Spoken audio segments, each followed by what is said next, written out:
Hoje, vamos mergulhar numa análise bem ousada sobre o liberalismo. A ideia central aqui é, sem dúvida, provocadora. Ela questiona os próprios alicerces de uma das filosofias políticas mais influentes da história. Então, vamos direto ao que interessa. Pois é, a pergunta que o material que a gente está analisando coloca é essa, bem forte.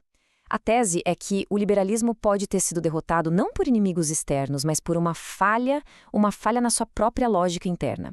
Vamos entender esse diagnóstico de um século de declínio. Bom, para começar, o texto apresenta o que ele chama de um grande paradoxo. Como é que, ao longo do último século, as ideias socialistas acabaram, de certa forma, triunfando sobre o liberalismo clássico?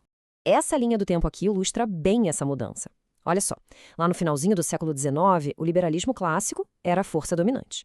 Aí vem o século XX e, com ele, a ascensão de várias formas de socialismo, culminando, segundo o autor, na social-democracia global sendo vista quase como o fim da história.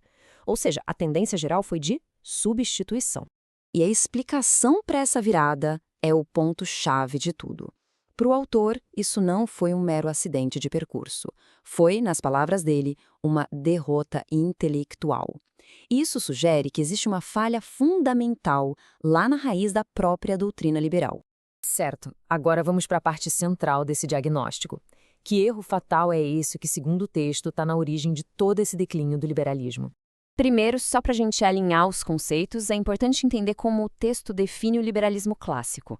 Não é só um sistema político, ok? Antes de mais nada, uma doutrina moral. E o núcleo dessa doutrina são os direitos universais, autopropriedade, propriedade privada e a liberdade de contrato. E aqui está o que o autor identifica como a contradição central. De um lado, você tem o ideal, que é lindo, proteger a vida e a propriedade. Perfeito. Mas do outro lado, qual é o método?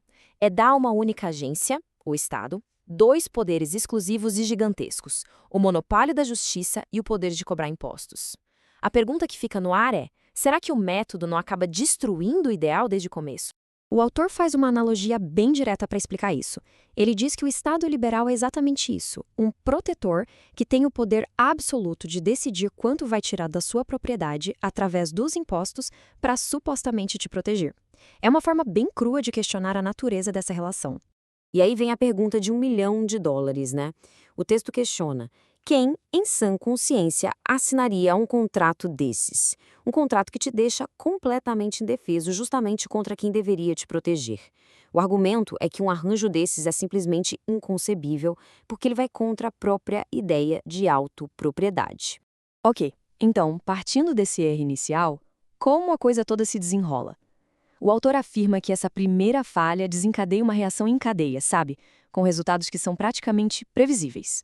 Então, o ponto crucial aqui é que esses 3 passos não são acidentes, mas sim consequências lógicas daquele problema original.